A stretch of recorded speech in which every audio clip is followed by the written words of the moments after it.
باللہ، نعرہ تکبیر، پاگل کریں گے، اور کوئی کام ہی نہیں تمہارا۔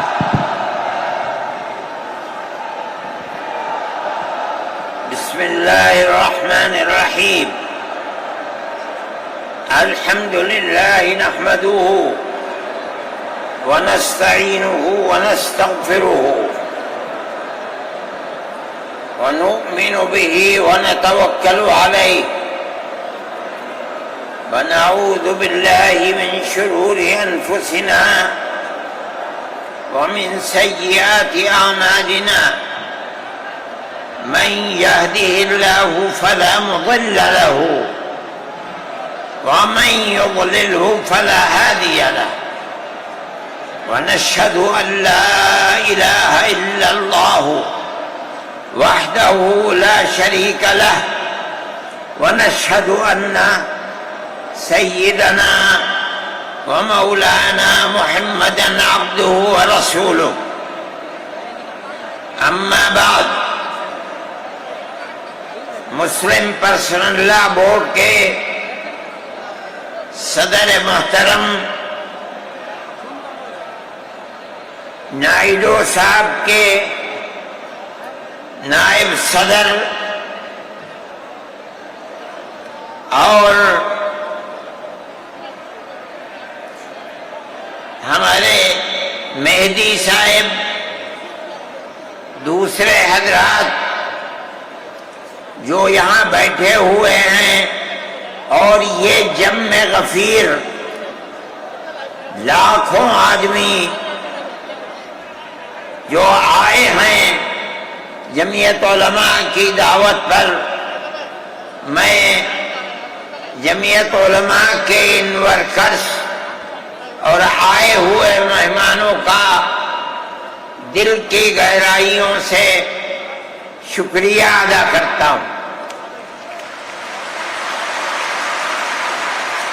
جن لوگوں نے جمعیت علماء ہند کی دعوت پر اپنے احباب کو جمع کیا اور اپنے خرچ سے جمعیت علماء کا ایک پیسہ کیا پھوکی کوڑی بھی نہیں لگی، آپ ہی لوگ کروڑوں روپیہ خرچ کر کے اپنی بسوں کا خود ہی انتظام کر کے یہاں تشریف لائے دعوت پر، اور آ کر بیٹھے۔ جمعیت علماء ہند کے خدام کے دل میں اس کی بڑی قدر ہے۔ اللہ آپ حضرات کو اس کا بہتر بدلہ عطا فرمائے۔ میرے محترم بزرگوں، آج ہی کا مسئلہ یہ نہیں ہے۔ جمعیت علماء ہند کی ایک تاریخ ہے، اور ایسی تاریخ ہے اپنے اس ملک کے لیے جو کسی دوسری ہندو مسلم پارٹی کے پاس نہیں ہے۔ علماء نے اس ملک کی آزادی کے لیے، اگر آپ ان کی تاریخ کو پڑھیں گے تو آپ کو اندازہ ہوگا کہ ان کی اس ملک کی آزادی کے لیے قربانیاں 150 سالہ قربانیاں ہیں۔ کوئی اس ملک کے اندر ہندو مسلم ایسی پارٹی نہیں ہے جس کی تاریخ ایسی قربانیوں کی تاریخ ہو۔ حضرت شاہ عبدالعزیز صاحب محدث دہلوی نے 1803 میں آواز بلند کی تھی کہ ہمارا ملک غلام ہو گیا، اس غلام ملک کو آزاد کرانا اس ملک میں بسنے والے ہر مسلمان اور ہر شخص کا فرض ہے۔ کوئی مائی کا لال نہیں تھا جو انگریز کی طاقت کے سامنے آزادی ملک کا نعرہ بلند کر سکتا۔ ایک مسلمان عالم دین نے اسی دلی کے اندر اس نعرے کو بلند کیا، اس کی جائیداد قلق کر لی گئی، اس کے مدرسے کو دفن کر دیا گیا، اس کو دلی بدر کر دیا گیا، لیکن یہ مسلمان ایسے نہیں تھے جو کسی ملک کے پیسے یا اس کی سطوت اور اس کی طاقت کے سامنے سر جھکا دیتے۔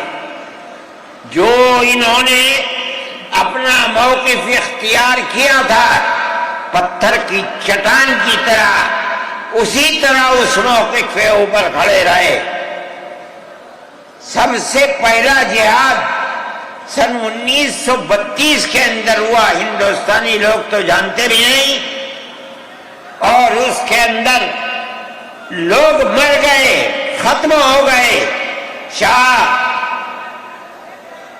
عبدالعزیز صاحب کے رشتے کے، ان کے قریب، ان کے اولاد میں شاہ اسماعیل شہید اور رائے بریلی کے شاہ احمد شہید، دونوں کے دونوں ختم ہو گئے، شہید ہو گئے بالا کوٹ کے میدان میں، لیکن پیچھے نہیں ہٹے۔ وہ لوگ جو بچ کر آئے تھے سن 1857 میں پھر جہاد کر دیا، اور اس کے اندر صرف اسی دلی کے اندر 33,000 مسلمان شہید کیے گئے، اور لال قلعے سے لے کر جامع مسجد تک درختوں کے اوپر ان کی لاشوں کو لٹکا دیا گیا۔ یہ مسلمان کی تاریخ ہے، علماء کی تاریخ ہے۔ بتائیں کون ہے جس کی زندگی کے اندر یہ تاریخ مل سکتی ہے؟ میں کہتا ہوں، لاکھوں آدمی کے سامنے کہتا ہوں، کوئی مائی کا لال ہے جس نے اس ملک کی اس طرح خدمت کی ہو جس طرح مسلمان علماء نے خدمت کی ہے؟ میرے بھائی، جمعیت علماء انہی مجاہدین کی بنائی ہوئی جماعت ہے، ہم تو ان کے جوتے سیدھے کرنے والے ہیں۔ ہمارا کیا کام ہے؟ ایک ہی کام ہے کہ انہوں نے جو جمعیت کی بنیاد کے اندر ہندو مسلم اتحاد اور ملک کے ہر بسنے والے کو ایک پیغام دیا تھا پیار و محبت کا، ہم اسی پیغام کو لیے بیٹھے ہوئے ہیں۔ ہمارا کام صرف اتنا ہے، دنیا توڑنا چاہتی ہے، حکومتیں برباد کرنا چاہتی ہیں، فرقہ پرست ذہنیت آگ لگانا چاہتی ہے، یہ نعرہ دینا چاہتی ہے کہ ہندو الگ، سکھ الگ، مسلمان الگ۔ ہم کہتے ہیں نہیں، ہندو مسلم سکھ عیسائی بھائی بھائی۔ یہ ہمارا پیغام نہیں ہے، ان بزرگوں کا پیغام ہے جنہوں نے پھانسیوں کے تختوں کو چوما، اپنے اس ملک کے لیے چوما ہے، اس کی آزادی کے لیے چوما ہے۔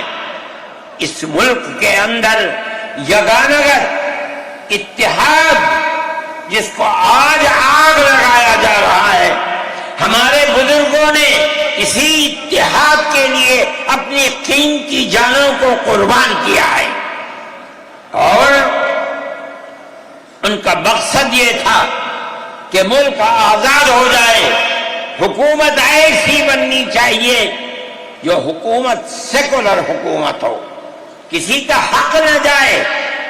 کانگریس اس لیے نہیں بنی تھی، یہ 1803 کی آواز ہے کہ ملک غلام ہو گیا، جہاد کرنا فرض ہے۔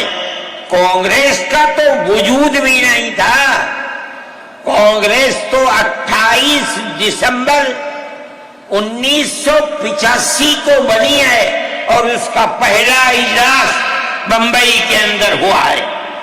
آپ لوگ سمجھیں اس کو، کانگریس ملک کو آزاد کرانے کے لیے نہیں بنی تھی، کانگریس کی تجویز موجود ہے۔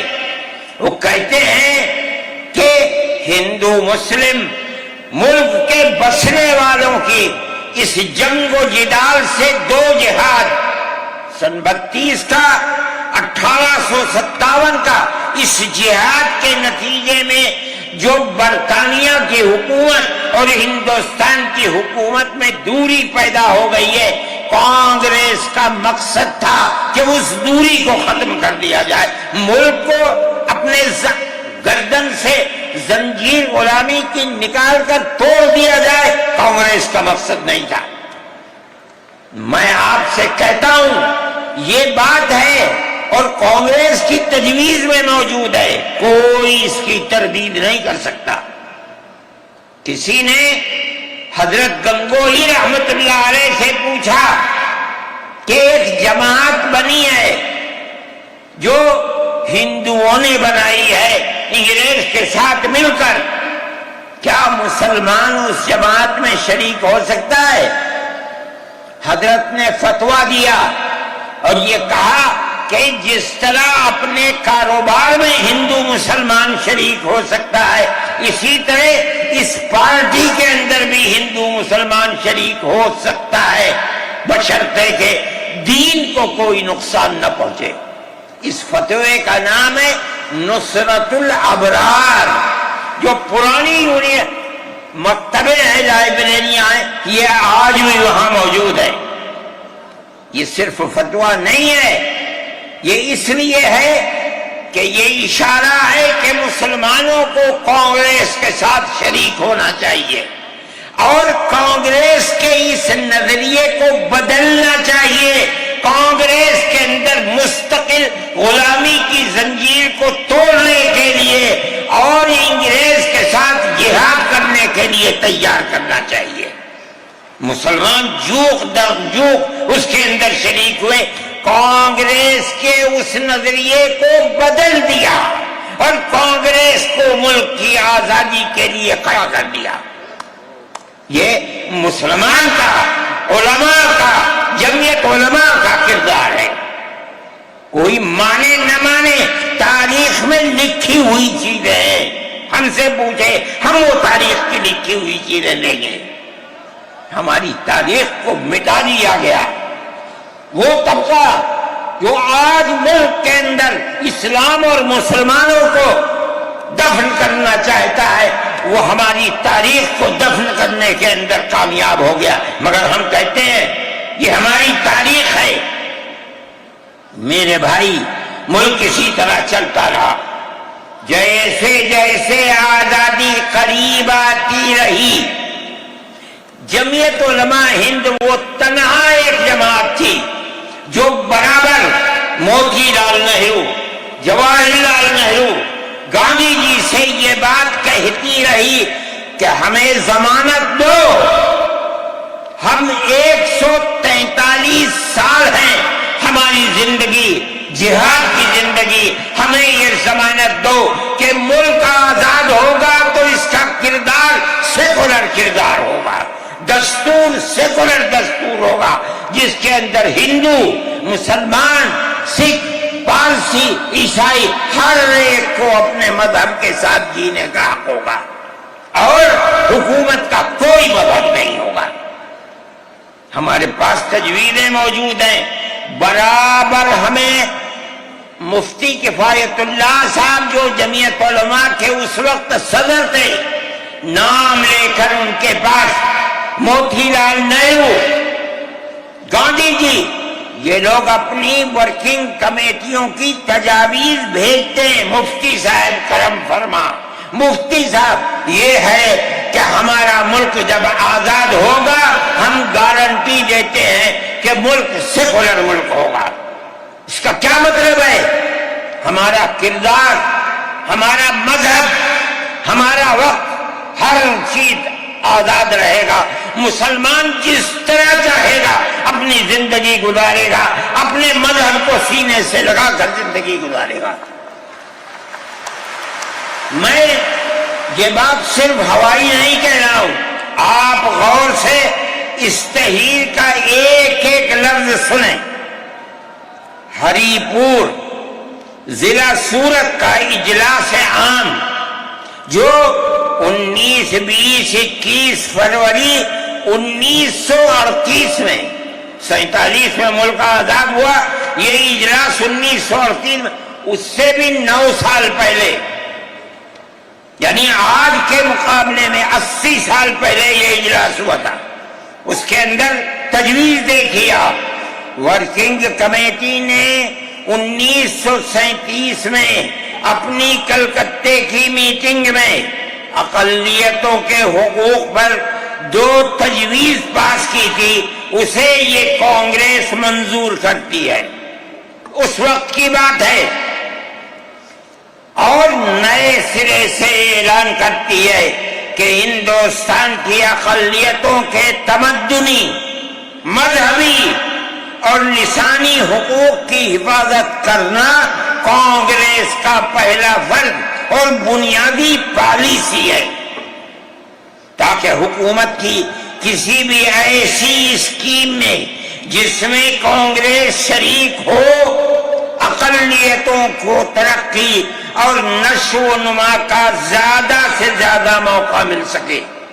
آپ الفاظ پر غور کیجئے، اور وہ قوم کی سیاسی، اقتصادی اور کلچرل زندگی میں پورا حصہ لے سکے۔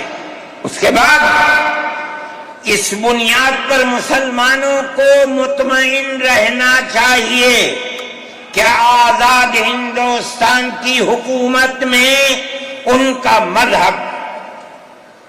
مذہبی فرائض، اذان، نماز، جمعہ، عید، روزہ، حج، زکوٰۃ، مذہبی تبلیغ، مساجد، مقابر، قربانی، مذہبی جلوس، مذہبی جلسے وغیرہ جملہ مذہبی رسوم اور مذہبی ادارے محفوظ ہوں گے، اور اسی طرح ان کی تہذیب و تمدن، ان کے تعلیمی ادارے، خانقاہیں، امام باڑے، عیدگاہیں، تکیے، کربلائیں، آثار قدیمہ، اوقاف وغیرہ سب محفوظ ہوں گے، اور اسی طرح ان کی زبان، ان کی شاعری، رسم الخط وغیرہ سب کے سب آزاد اور محفوظ ہوں گے، کسی پر کوئی رکاوٹ اور قید نہ ہوگی۔ جو میں آپ سے کہہ رہا ہوں، آپ دیکھیے، یو پی کانگریس کا شائع کردہ election board National Herald Press Lucknow 1946 کے اندر، شاید 10 فروری میں نے نقل کیا ہے، وہ مٹا ہوا تھا، اس کے اندر یہ بلیٹن شائع ہوا ہے۔ میں کہتا ہوں کہ ہندوستان کی جمعیت علماء کے بار بار کھچوٹے لگانے پر وعدہ کرو کہ ملک سیکولر ملک ہے، وہ وعدہ کرتے چلتے ہیں۔ میں آج آپ سے پوچھتا ہوں کہ اس میں سب سے پہلی چیز ہے کہ مسلمانوں کا مذہب اور مذہبی فرائض محفوظ رہیں گے۔ آج میں پوچھتا ہوں، ملک کی آزادی کو 70-80 سال ہو رہے ہیں، بتائیے کیا محفوظ ہے مسلمانوں کا؟ آپ مذہب محفوظ ہے مسلمانوں کا؟ کیا آپ نے مسلمان مذہب کا مسئلہ قرآن و حدیث سے ثابت ہے؟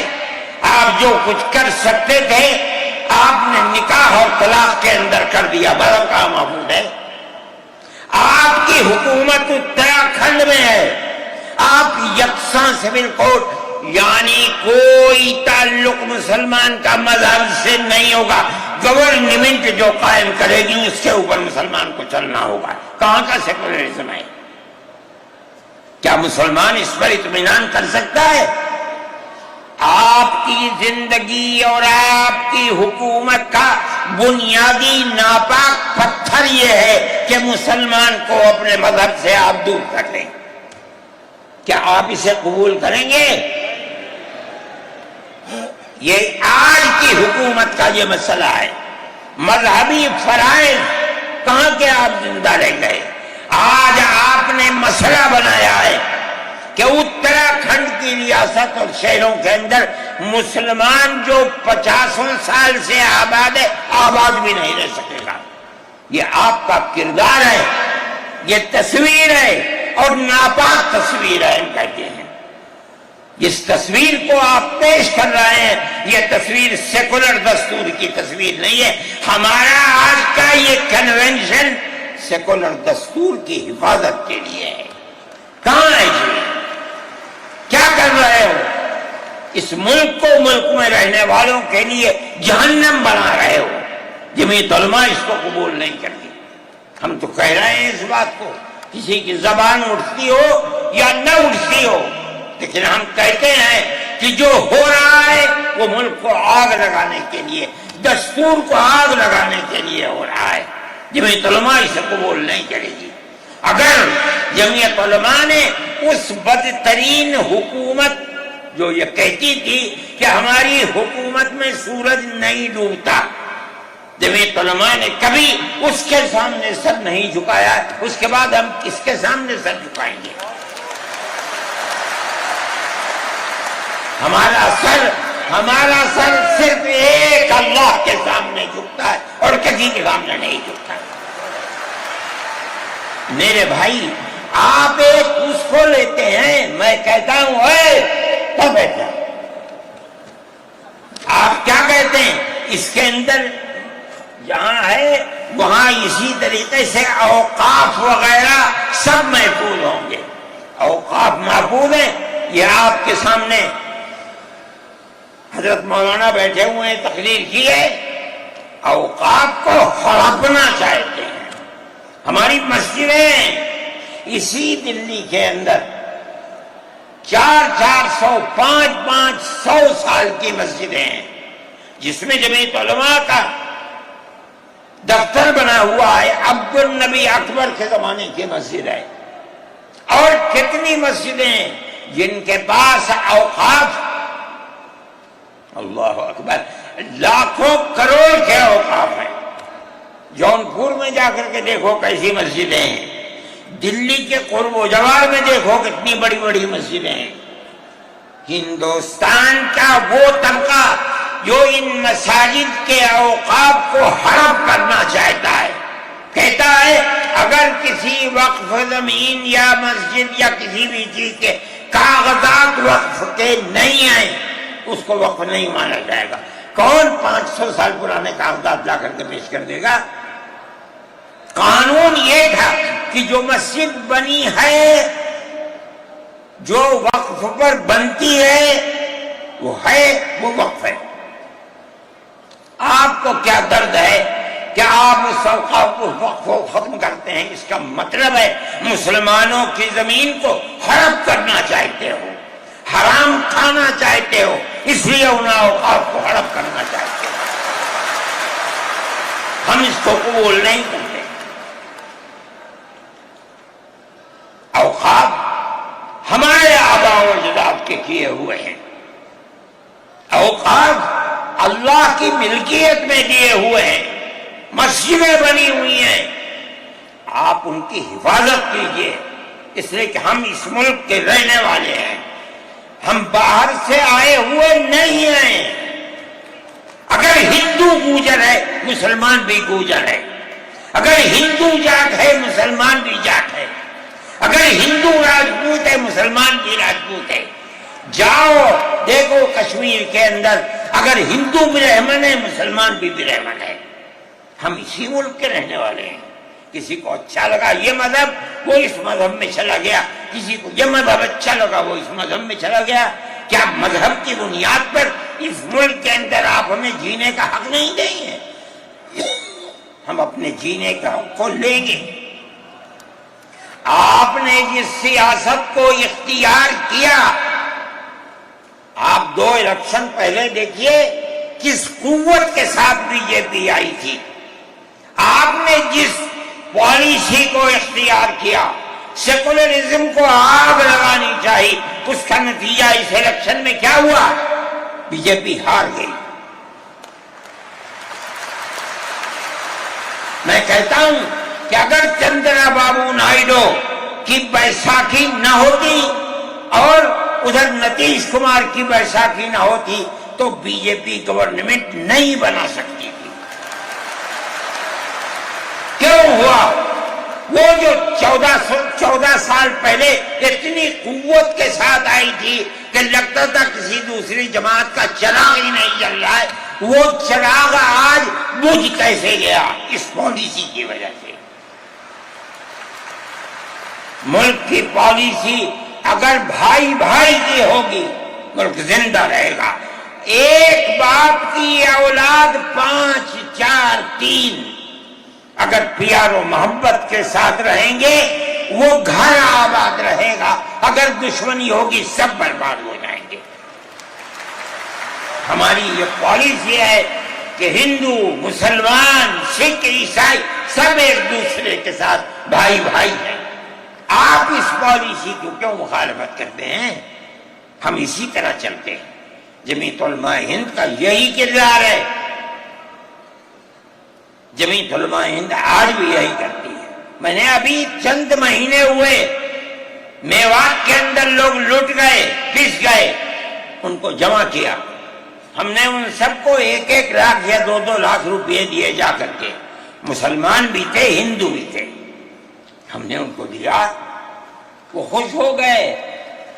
ہم ہر سال تقریباً 1.5 کروڑ روپئے دیتے ہیں بچوں کو جو پڑھنے والے ہوتے ہیں، جو غریب ہوتے ہیں، اونچی تعلیم کے لیے۔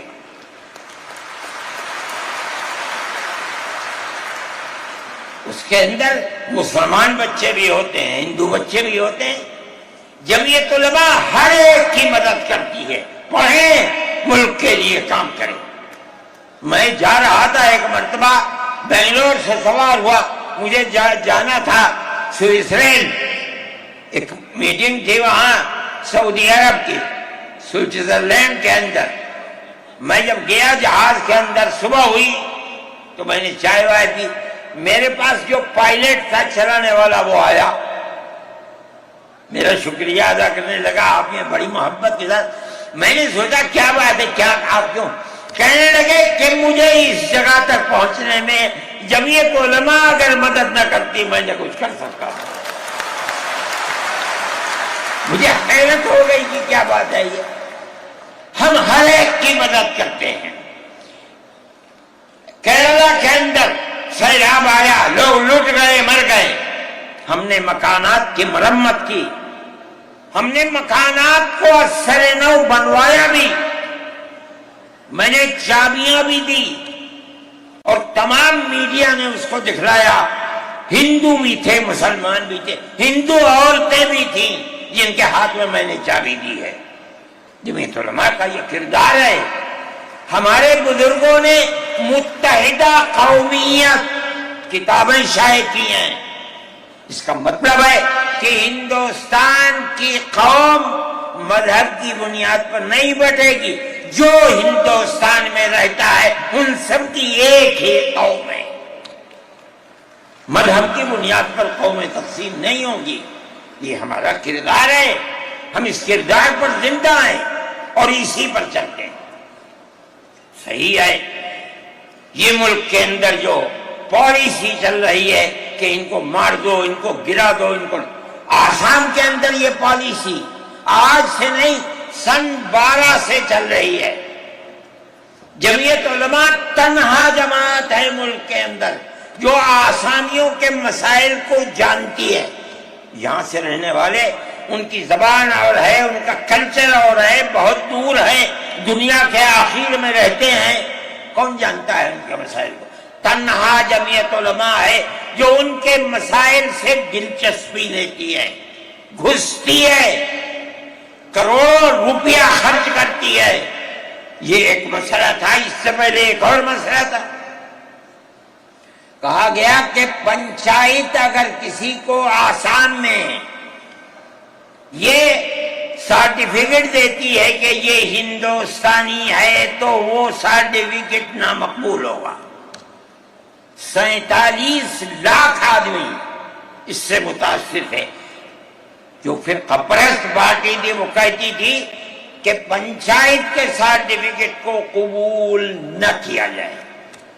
اگر یہ فیصلہ ہو جاتا تو 47 عورتیں 47 لاکھ اپنے بچوں کے ساتھ ملک کے اندر بھیک مانگنے والوں کی زندگی بسر کرتے. ہم نے سپریم کورٹ کے اندر اس کو چیلنج کیا. سپریم کورٹ کہا جاتا ہے لیکن در حقیقت یہ ملک میں بسنے والے ان غریب اور لاچار لوگوں کی پناہ گاہ جن کے سامنے ملک میں کوئی راستہ نہیں بچتا تو وہ کورٹ میں پہنچتے ہیں کہ ہماری مدد کرو. ہم پہنچ گئے اپنے لیے نہیں, ان غریبوں کے لیے پہنچے جو 47 لاکھ تھے. آپ نہیں جانتے اس کے اندر 24 لاکھ ہندو عورتیں تھیں. آپ سمجھے. اور جمعیت علماء گئی. میں بہت پریشان تھا کہ الہ العالمین کوئی مدد کرنے والا علاوہ تیرے کوئی مدد کرنے والا نہیں ہے.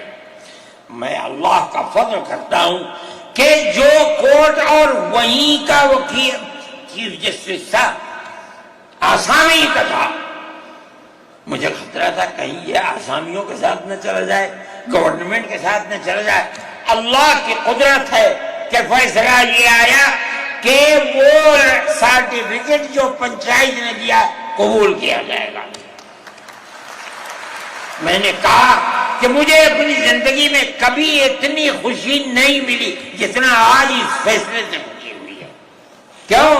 صرف مسلمان کے لیے نہیں, یہ ہمارا کردار ہے جو ہمیں اپنے بزرگوں سے ملا ہے, جو جمعیت علماء کی اساس ہے, یہ ان کا کردار تھا. ہم نے اس کی سراہنا کی. اس کے بعد دوسرا مسئلہ آ گیا. دیکھیے سمجھیے مسئلے کو. سارے ہندوستان کے اندر قانون یہ ہے کہ جو سب سے پہلی مردم شماری سن 47 میں ملک آزاد ہوا, سن 51 کے اندر پہلی مردم شماری ہے. جس کا نام اس مردم شماری میں ہے وہ ہندوستان ہے. جس کا نام اس مردم شماری میں نہیں ہے, اگر دوسری مردم شماری میں وہ کہیں سے آ کر بسا اور اپنا نام لایا, وہ ہندوستانی نہیں. اچھا, پاکستان ایک مغربی پاکستان تھا, ایک مشرقی پاکستان تھا. اندرا جی نے اپنے زمانے کے اندر تمام جھگڑوں کو ختم کرنے کے لیے مغربی پاکستان کو الگ, مشرقی پاکستان کو الگ کیا.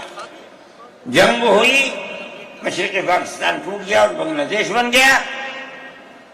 اس وقت بہت بڑی بمباری ہوئی دونوں ملکوں کے اندر, ادھر کے لوگ ادھر, ادھر کے لوگ ادھر.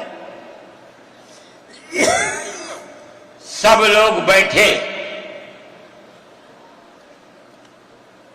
راجیو بیٹھے, بی جے پی بیٹھی, جو وہاں کی پارٹیاں تھیں صوبائی وہ بیٹھی, اور سب نے بیٹھ کر طے کیا کہ آسام کے اندر ہندوستانی ہونے کی دلیل سن 71 کی مردم شماری ہوگی. سارے ملک سے الگ, سارے ملک میں مردم شماری میں ہندوستانی ہونے کے لیے 51 کی ہے, مگر سب پارٹیوں کے دستخط ہیں اس کے اوپر. آسام کے اندر 51 نہیں 71 ہوگی. اب آپ دیکھیے جو فرقہ پرست, اور میں کہتا ہوں ببانگ دور کہتا ہوں کہ آسام کے چیف منسٹر کا کردار بدبودار کردار ہے, خراب کردار ہے, مسلمان کو دفن کرنے کا کردار ہے.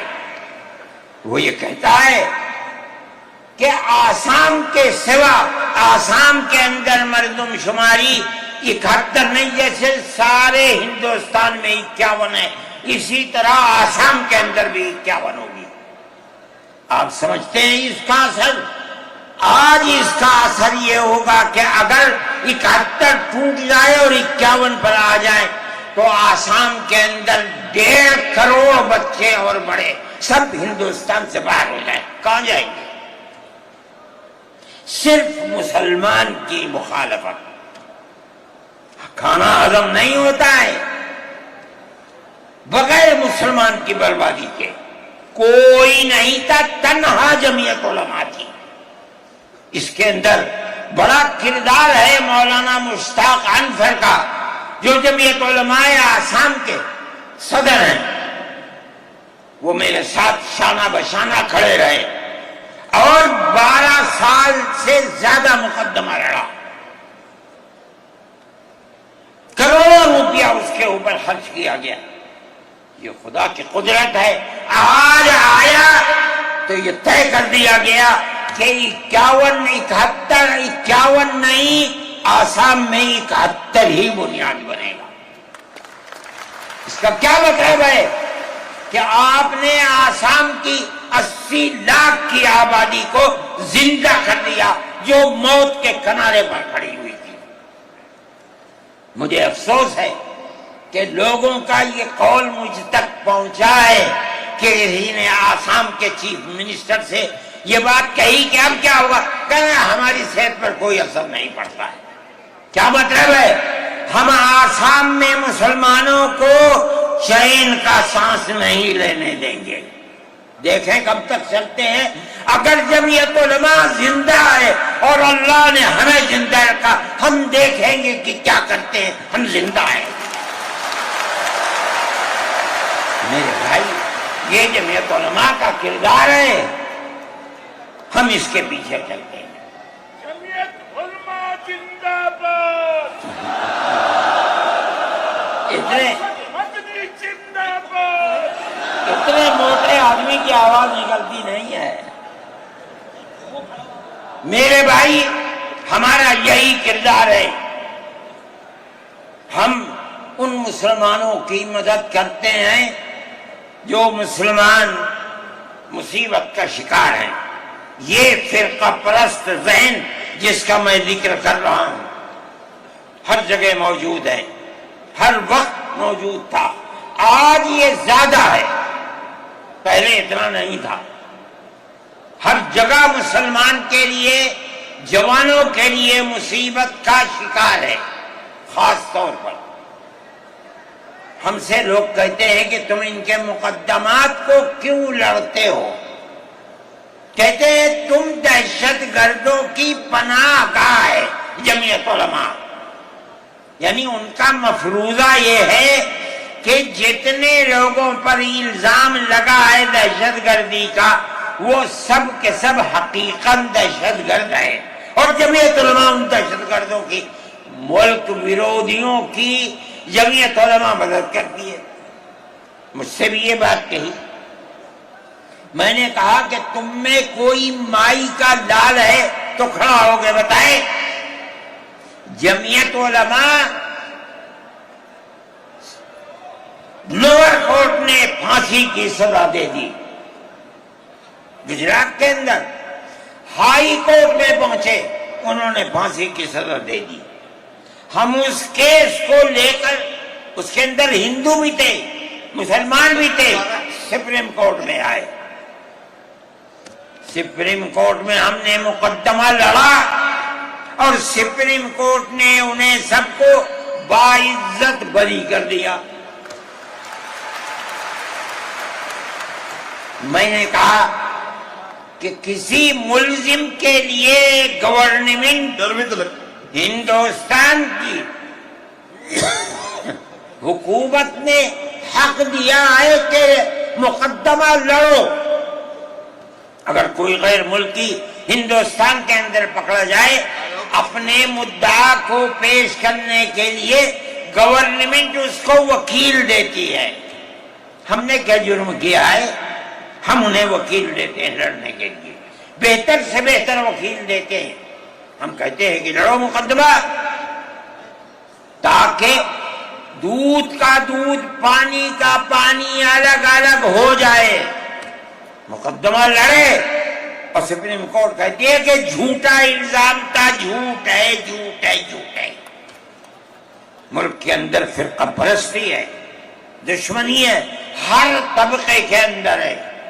کوئی بھی طبقہ پولیس کا ہو، انتظامیہ کا ہو، کسی کے اوپر جو چاہے الزام لگا دے۔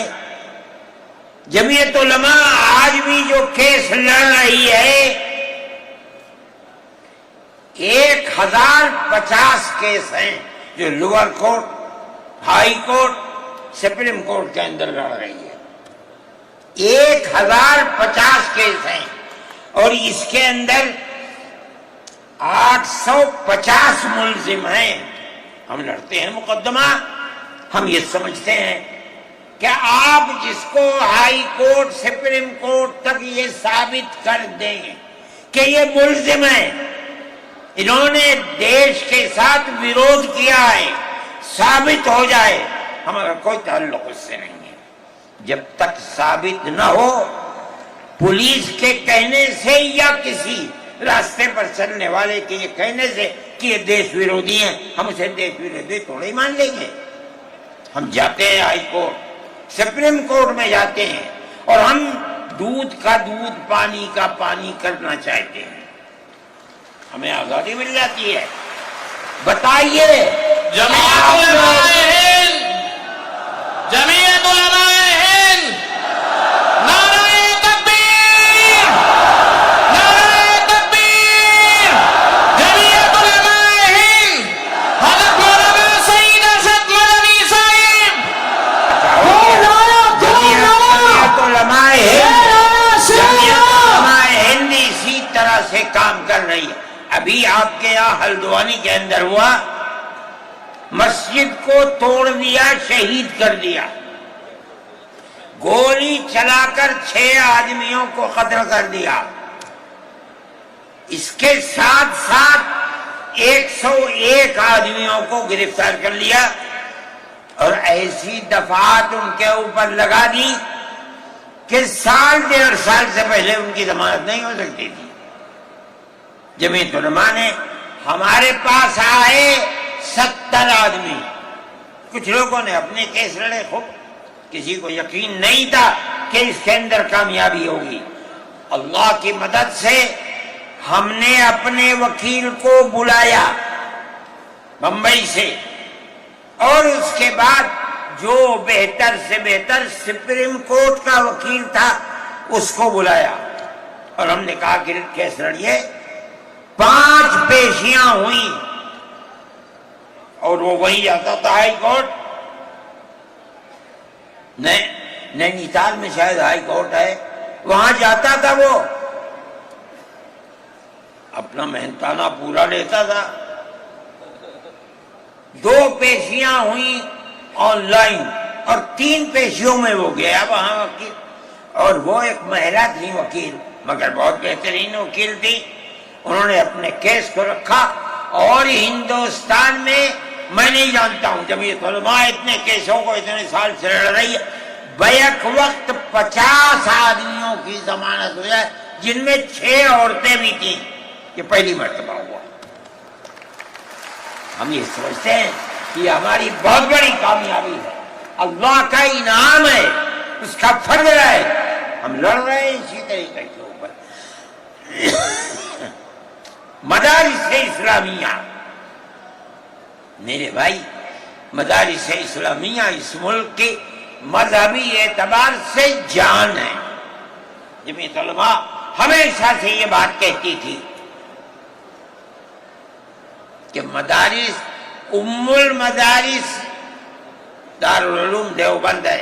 حضرت نانوتوی رحمت اللہ علیہ نے جو دستور بنایا، وہ دستور یہ تھا کہ کسی گورنمنٹ سے کوئی مدد نہیں لی جائے گی۔ المؤمن ينظر بنور اللہ، یہ ان کے دل کے اندر ایک بات آئی۔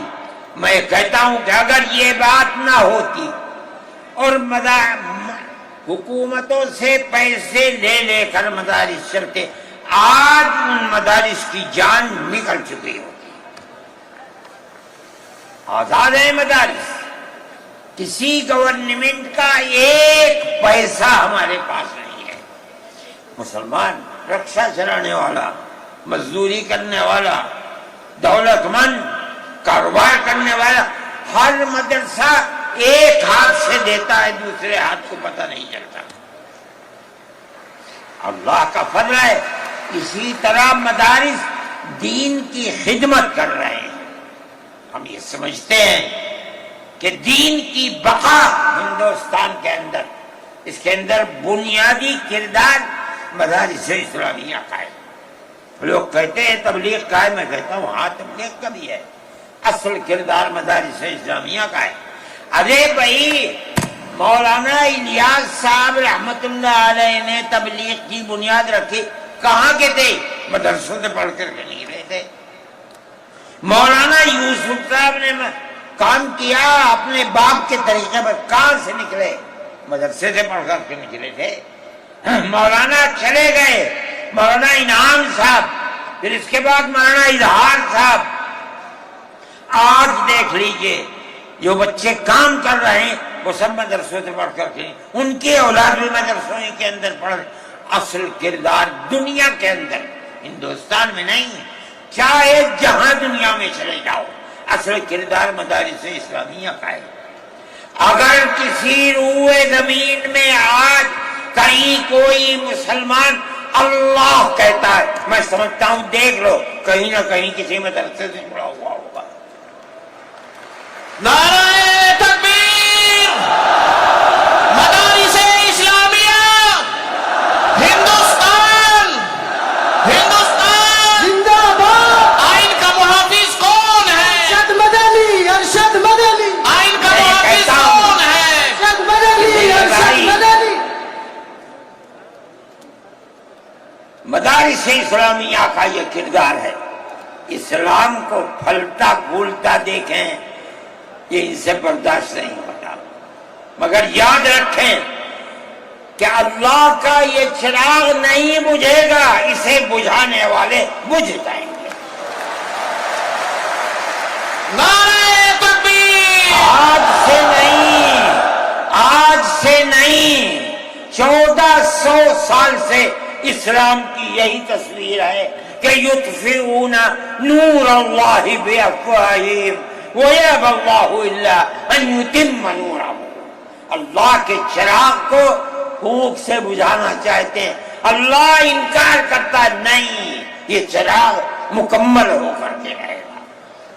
میرے بھائی، فرقہ پرست ذہنیت جو کرنا چاہتی ہے، اللہ چاہے گا تو یہ نہیں ہوگا۔ مسلمان اسی ماحول کے اندر زندہ ہے، زندہ رہے گا، اور اسی طرح اس ملک کے اندر اسلام کا، اس ملک کے اندر بھی اسلام کا چراغ چلتا رہے گا۔ میرے بھائی، میں یہ باتیں اس لیے کہہ رہا ہوں کہ آپ کے اندر حوصلہ ہونا چاہیے، لیکن امن و امان کو مت جانے دیجیے۔ مسلمان مر جائے ٹھیک ہے، مگر امن و امان ختم نہیں ہونا چاہیے۔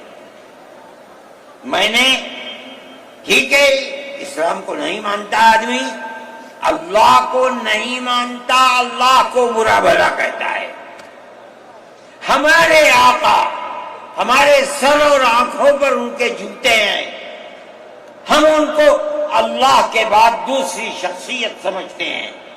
جو نہیں مانتا وہ ان کو برا بھلا کہتا ہے، کہے، لیکن نقض امن کے لیے کہے، ہم یہ سمجھتے ہیں کہ ہندوستان کے قانون کے خلاف ہے۔ یہ فرقہ پرستی ہے کہ اس کو تو نظر بند کر دیا جائے، کسی جگہ چھپا دیا جائے، اور وہ جو احتجاج کریں ان سے جیلوں کو بھر دیا جائے۔ ہم سمجھتے ہیں کہ یہ خود ایسا کرنے والوں کی فرقہ پرستی ہے، ہم اس کو قبول نہیں کرتے۔ اس لیے میرے بھائی، آنے والے دنوں کے اندر یہ بات طے ہوگی کہ اس سلسلے کے اندر کیا کیا جائے۔ ہم اس کو نقض امن سمجھتے ہیں، آپ ایسا کرنے والوں پر نقض امن کی بنیاد نہ بنائیں، اور وہ جو گھروں سے باہر نکلے ان پر نقض امن کی بنیاد۔ آج بنگلور کے اندر جو یہ واقعہ 3 سال پہلے ہوا تھا، جو کرنے والا تھا وہ آزاد پھر رہا ہے، اور میں سمجھتا ہوں کہ 63 یا 64 لوگ 3 سال سے جیلوں کے اندر کھڑے ہوئے ہیں، صرف اس لیے کہ جو نقض امن کرنے والا ہے اسے تو آپ نے آزاد چھوڑ دیا، اور جو احتجاج کرنے والے تھے ان سے آپ کو جیل میں بھر دیا۔ ہم اس چیز کو اس ملک کے امن کے خلاف سمجھتے ہیں۔ میرے بھائی، بلڈوزر چلانا یہ بھی ایک چیز تھی۔ آپ قانون کے خلاف ہونے پر بلڈوزر چلاتے ہیں، چاہے ہندو کا گھر ہو، چاہے مسلمان کا گھر ہو، چاہے عیسائی کا گھر ہو، ہم اسے بھی برا سمجھتے ہیں۔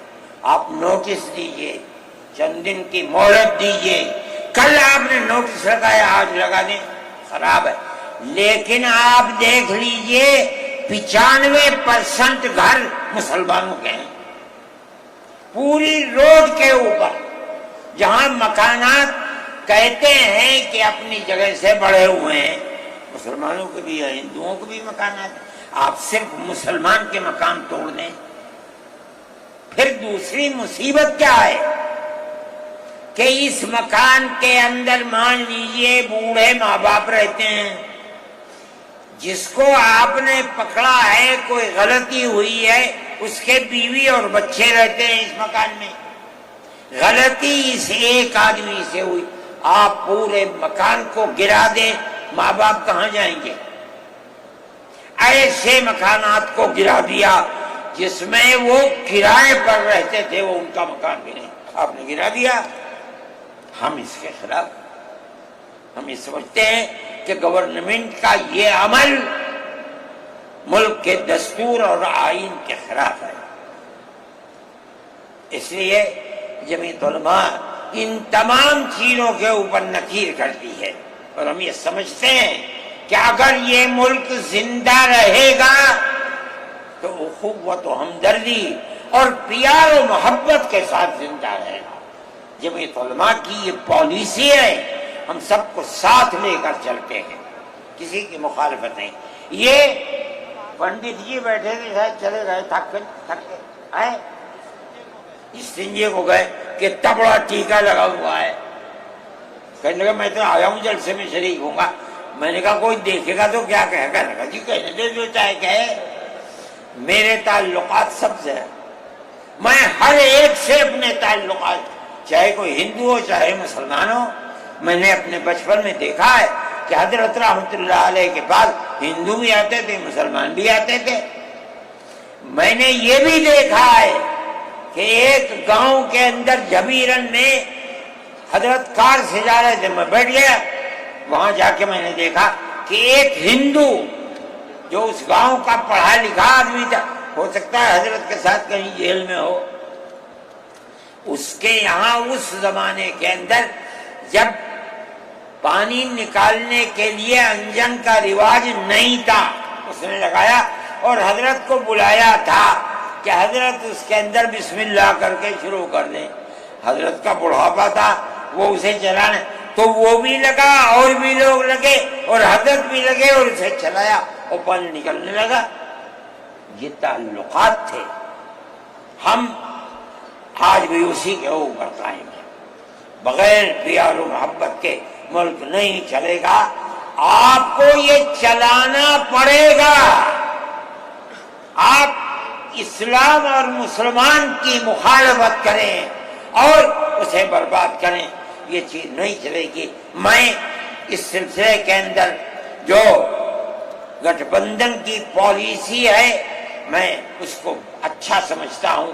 ایک طرف تو یہ کردار ہے گورنمنٹ کا جو آپ کے سامنے پیش کیا جا رہا ہے، دوسری چیز الیکشن کے زمانے کے اندر جو انڈیا گٹھ بندھن نے اپنا مینیفیسٹو شائع کیا، میرے پاس یہ چیز پہنچی کہ راہل گاندھی جی نے یہ کہا ہے کہ ہماری حکومت اگر بنے گی تو ہم ہر اقلیت کو اپنے مذہب کے اوپر چلنے کی آزادی دیں گے۔ میں نے ان کی اس بات کو قدر کی نظر سے دیکھا، اور میں نے یہ اعلان کیا کہ اس اعلان کے بعد مسلمان کو اس گٹھ بندھن کی جس میں رہ کر اس کو آزادی ملتی ہے اپنے مذہب کی، اس کو ووٹ دینا اپنے ملک اپنے دین کی حفاظت کے مرادف ہے۔ اور مجھے بڑی خوشی ہے کہ سارے ہندوستان کے مسلمانوں نے ایک جٹ ہو کر کے گٹھ بندھن کو ووٹ دیا، اور گٹھ بندھن اس طرح سے آگے نکلا اور بی جے پی ہار گئی۔ میرے بھائی، یہ جمعیت علماء کی پالیسی ہے، اور جمعیت علماء اس پالیسی کے اوپر زندہ ہے۔ مسئلہ فلسطین کا ہے، بڑی عجیب بات ہے۔ فلسطین آزاد ملک ہے، حقیقت یہ ہے۔ آپ یہ دیکھیے، جب دولت عثمانیہ کو دنیا کی بڑی طاقتوں نے مل کر ختم کیا اور خلافت اسلامیہ ترک میں ختم ہو گئی، تو امریکہ، روس، برطانیہ، انہوں نے مل کر ایک یہودی حکومت قائم کی، اسرائیل ہے۔ اس کی ایک حدود اربع تھی، اس کے اندر فلسطین یعنی بیت المقدس نہیں تھا۔ جب وہاں اسرائیل ہو گیا، امریکہ اس کا سرپرست بن گیا۔ اب اسرائیل نے آگے بڑھ کر فلسطین کے اندر اپنے پیر جمائے اور بیت المقدس کو لینا چاہا۔ نتیجہ یہ ہوا کہ جب وہی اردن کے اندر اور بیت المقدس پر بھی قبضہ کیا، اور اس کے ساتھ ساتھ فلسطینیوں کو غلام بنایا۔ ابھی دل نہیں تھما، تھوڑے دنوں کے بعد پھر آگے بڑھا، اور گولان کی وہ پہاڑیاں جو شام کے اندر تھی ان کے اوپر قبضہ کر لیا۔ جس دن پہلا حملہ بولا فلسطینیوں نے، ہمارے ملک کے پرائم منسٹر نے یہ کہا کہ یہ دہشت گرد ہیں۔ مجھے بڑا افسوس ہوا کہ یہ تاریخ ہی دنیا کی نہیں جانتے۔ ایسا لگتا ہے جیسے ہی انہوں نے دنیا کو دیکھا ہی نہیں۔ میں نے اعلان کیا، میں نے یہ کہا کہ جو یہ کہتے ہیں کہ یہ دہشت گرد ہیں، اگر یہ دہشت گرد ہیں اور غلامی کی زنجیروں کو توڑنا یہ دہشت گردی ہے، گاندھی جی بھی دہشت گرد تھے، نہرو بھی دہشت گرد تھے، ہمارے اکابر بھی دہشت گرد تھے۔ یہ ایسی بات ہے جس کی کوئی تعویل نہیں ہو سکتی۔ اللہ کا فضل ہے، اس کے بعد سے آج تک کبھی یہ نہیں کہا گیا کہ دہشت گرد ہے۔ لیکن مجھے افسوس ہے، میں نہیں مانتا ہوں اس بات کو، لیکن ہندوستان کی یہ غلط پالیسی اگر ہے۔ میں گیا عرب، میں نے لوگوں سے سنا کہ ہندوستان کا بارود فلسطینیوں کے مارنے کے لیے اسرائیل میں ہو رہا ہے استعمال۔ کہنے والوں نے کہا کہ ہندوستان کے فوجی بھی اسرائیل کے ساتھ لڑ رہے ہیں۔ میں اس کی تصدیق نہیں کر سکا ہوں، اتنے میں بات نہیں، مگر میں یہ کہتا ہوں کہ کھل کر پالیسی ہونی چاہیے۔ آپ اگر فلسطینیوں کے قتل عام پر بازی امریکہ کی طرح کہیے کہ ہماری فوجیں اسرائیل کے ساتھ، آپ بھی کہیے کہ ہماری فوجیں لڑ رہی ہیں، اور اگر نہیں ہے اپنے دامن کو پاک کیجیے۔ میں یہ سمجھتا ہوں کہ اس طرح کا قتل عام کہ ساری دنیا ایک طرف کھڑی ہوئی ہے، لیکن یہودی طاقت کے ساتھ کیونکہ سر پر امریکہ ہے، تجویز آتی ہیں اسرائیل کے، نہیں، اسرائیل کے خلاف نمبر 2 پر ہے۔ سب سے پہلی تجویز امریکہ کے خلاف آنی چاہیے، اس لیے کہ جو بم برس رہے ہیں وہ امریکہ کے ہیں، جو فوج لڑ رہی ہے وہ امریکہ کی ہے۔ اسرائیل کے پاس کتنا ہے؟ جو طاقت ہے وہ بڑی طاقتوں کی دین ہے۔ اسی بنیاد کے اوپر ساری دنیا کے اندر احتجاج ہو رہا ہے، مگر وہ احتجاج قابل توجہ نہیں ہے۔ جمعیت علماء ان مسائل کو سمجھتی ہے۔ ہم نے اپنی بات آپ سے کہی ہے، مسلمان اپنے نظریات، اپنے خیالات کو صحیح کرے اور اس نہج کے اوپر چلے۔ میں پھر کہتا ہوں، آپ ہندو مسلم اتحاد، آپ جس گاؤں میں ہیں وہاں اتحاد رکھیے، اپنے کھیت میں ہیں وہاں اتحاد رکھیے، بازار میں بیٹھے ہیں وہاں اتحاد رکھیے، جہاں دنیا کے اندر ہے مذہب کی بنیاد پر نہیں، ہندو مسلم بھائی بھائی اسی اتحاد کی بنیاد کے اوپر چلیے۔ اگر آپ چلیں گے تو آپ اپنے ملک کے وفادار ہیں اور آپ صحیح راستے پر چلنے والے ہیں۔ اور اگر آپ وہ پالیسی خدا نخواستہ جو فرقہ پرست نظریے کی پالیسی ہے، اگر آپ اسے اپنائیں گے، ملک تباہ ہو جائے گا، برباد ہو جائے گا۔ میں انہی نظریات کے ساتھ آپ حضرات سے اجازت لیتا ہوں اور اپنے ان احباب کا شکریہ ادا کرتا ہوں جنہوں نے توجہ دلا کر گھر گھر جا کر اپنے بھائیوں کو اس اجلاس میں آنے کے لیے آمادہ کیا ہے، جمعیت علماء کا پیغام پہنچایا ہے، اور ان لوگوں نے یہاں آ کر اس اجلاس کی رونق کو بڑھایا۔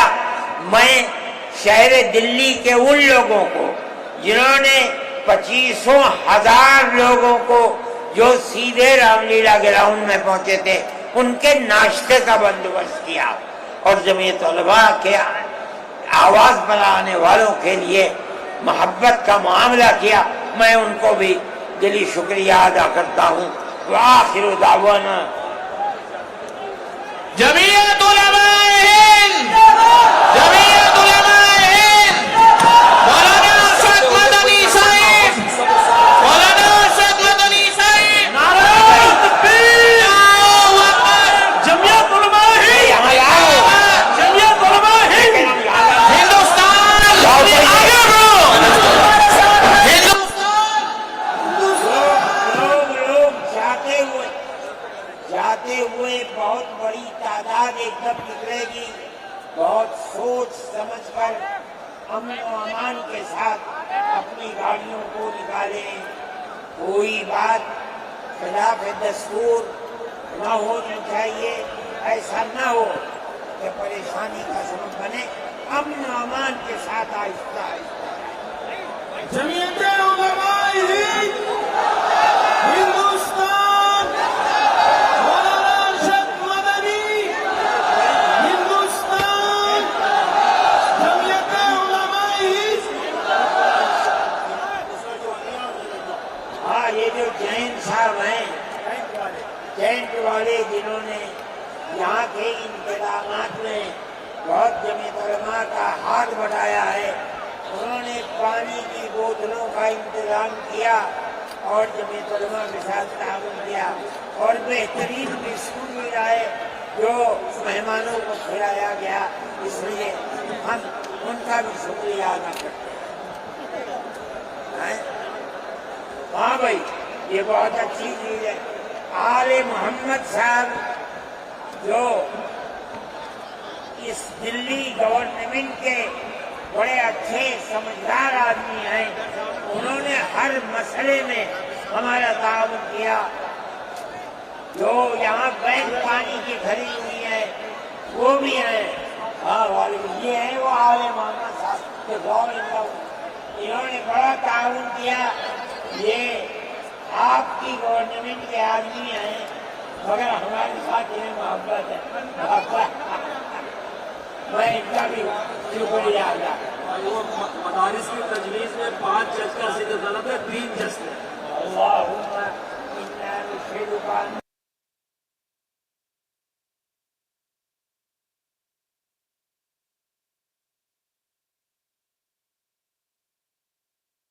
ان يكن له كفوا احد۔ اللهم صل على سيدنا عبدك ورسولك محمد النبي الأمي وعلى آله وأصحابه وأهل بيته وبارك وسلم وما